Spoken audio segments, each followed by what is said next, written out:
भारत ने बना लिया एक और ऐसा मायावी लेजर हथियार। लेजर हथियार तकनीक के मामले में भारत निकला अमेरिका से भी आगे। अब मिसाइल छोड़ो, हाई एनर्जी लेजर हथियार से दुश्मनों का टारगेट जलकर हो जाएगा राख। डीआरडीओ की नई तकनीक देख हैरान हुई पूरी दुनिया। दोस्तों, डिफेंस हथियारों के मामले में अब भारत दुनिया में सबसे आगे निकल चुका है। चीन, अमेरिका, रूस और जापान नई टेक्नोलॉजी के मामले में अब भारत से काफी पीछे हो चुके हैं। देखा जाए तो भारत एक से बढ़कर एक टेक्नोलॉजी दुनिया के सामने ला रहा है, जो पूरा युद्ध का रूपरेखा ही बदल देंगे। दोस्तों, आपने बहुत बार सुना होगा कि भविष्य के युद्ध पारंपरिक हथियारों से नहीं बल्कि नई टेक्नोलॉजी से लड़े जाएंगे, और अब वह भविष्य हमारे दरवाजे पर दस्तक दे चुका है।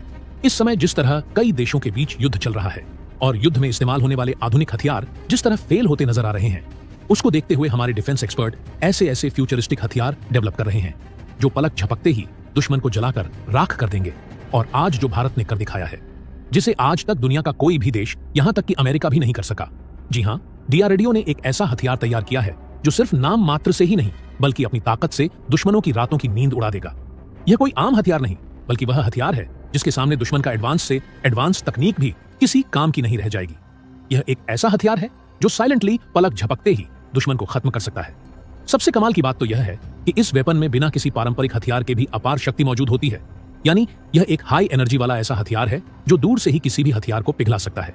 दोस्तों, आगे हम आपको बताएंगे कि यह ताकतवर वेपन क्या है और कैसे डीआरडीओ ने दुनिया के सबसे शक्तिशाली देशों को पीछे छोड़ते हुए इसे तैयार किया है। लेकिन दोस्तों, वीडियो में आगे बढ़ने से पहले डीआरडीओ के इस कामयाबी के लिए इस वीडियो पर एक लाइक तो बनता है। फटाफट वीडियो को लाइक कर दीजिए, साथ ही साथ कमेंट बॉक्स में जय हिंद लिखना मत भूलिएगा। दोस्तों, इस साल मार्च में हमने एक वीडियो के माध्यम से बताया था कि डीआरडीओ ने एक microwave based direct energy weapon system तैयार किया है। यह जानकारी भारत सरकार की मिनिस्ट्री ऑफ डिफेंस की एनुअल रिपोर्ट पर बेस्ड थी। लेकिन अभी अभी इस हथियार की ताकत को लेकर ऐसी चौंकाने वाली खबर सामने निकल कर आ रही है जिसको सुनने के बाद चीन, अमेरिका और रूस के पैरों तले जमीन खिसक जाएगी। दोस्तों, दुनिया भर में बढ़ते तनाव को देखते हुए ज्यादातर देश अपनी सुरक्षा को और ज्यादा मजबूत करने के लिए डायरेक्टेड एनर्जी वेपन पर बड़ी तेजी से काम कर रहे हैं ताकि ज्यादा से ज्यादा शक्तिशाली सिस्टम बनाया जा सके।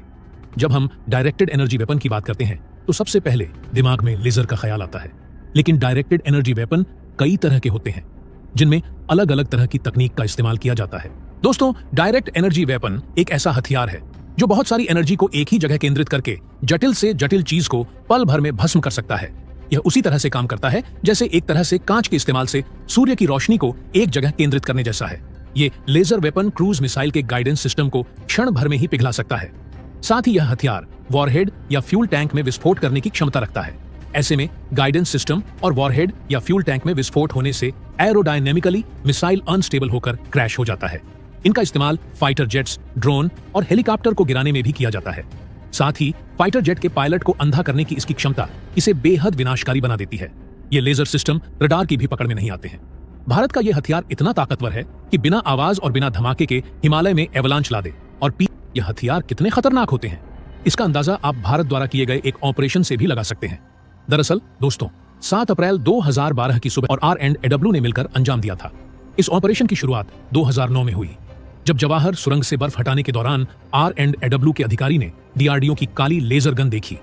इस गन से छोटे छोटे अवलांच पैदा किए जा सकते थे। एक अधिकारी ने सोचा कि क्या इसे युद्ध में बड़े स्तर पर इस्तेमाल किया जा सकता है। इस विचार पर रिसर्च हुई और इसे M.K. नारायणन और तत्कालीन प्रधानमंत्री मनमोहन सिंह की मंजूरी मिल गई। प्लान यह था कि काली गन को हवाई प्लेटफॉर्म से इस्तेमाल किया जाएगा ताकि पाकिस्तानी सेना के मुख्यालय पर बड़ा एवलांच लाया जा सके। 7 अप्रैल 2012 को सुबह में करीब 4 बजे 2 IL-76 फाइटर जेट से काली गन को सियाचिन के ऊपर डिप्लॉय किया गया। लेजर फायरिंग के कुछ ही घंटे बाद मिशन व्हाइट वॉश भारत की बड़ी जीत थी और डीआरडीओ ने इसके बाद इस लेजर टेक्नोलॉजी का एक छोटा और कम्पैक्ट मॉडल विकसित किया जिसे युद्ध में इस्तेमाल किया जा सकता है। यह ऑपरेशन पूरी तरह से गुप्त रखा गया था, लेकिन सूत्रों के अनुसार ऑपरेशन व्हाइट वॉश ने यह साबित कर दिया कि भारत की डायरेक्टेड एनर्जी टेक्नोलॉजी कितनी एडवांस और खतरनाक है। इस ऑपरेशन के बाद से ही भारतीय सेना में इन वेपन्स को लेकर तेजी से रिसर्च और डेवलपमेंट चल रहा है। माइक्रोवेव और laser based directed energy weapons in future युद्ध के तरीके को पूरी तरह बदल सकते हैं। 2022 की मिनिस्ट्री ऑफ डिफेंस की रिपोर्ट के मुताबिक डीआरडीओ ने microwave based directed energy weapon system विकसित कर लिया है।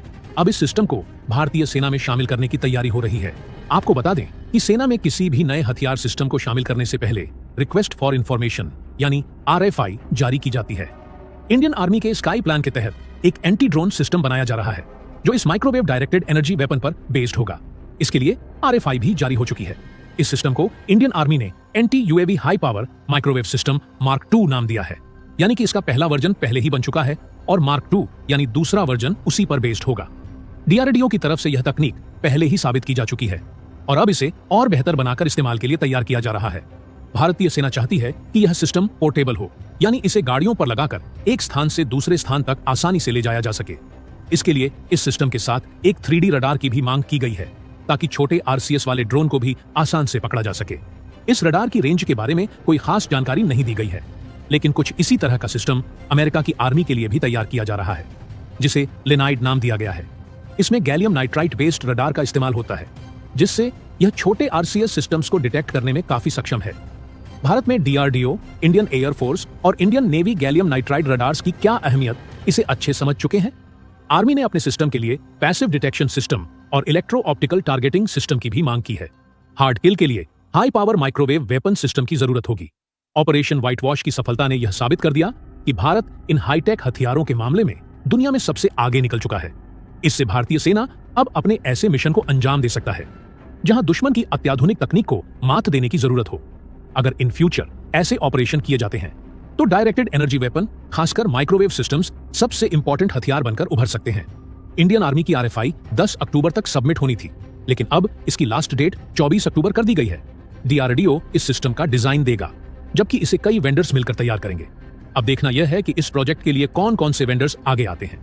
मेरे हिसाब से लेजर सिस्टम के मुकाबले यह माइक्रोवेव सिस्टम ज्यादा कारगर साबित होगा, खासकर ड्रोन स्वार्म के खिलाफ। पिछले कुछ सालों में इंडियन आर्मी ने एंटी ड्रोन सिस्टम्स पर जो काम किया है वह काबिले तारीफ है। तो दोस्तों, इसके बारे में आपका क्या कहना है? कमेंट बॉक्स में जरूर बताइएगा। तो दोस्तों, जय हिंद, जय भारत।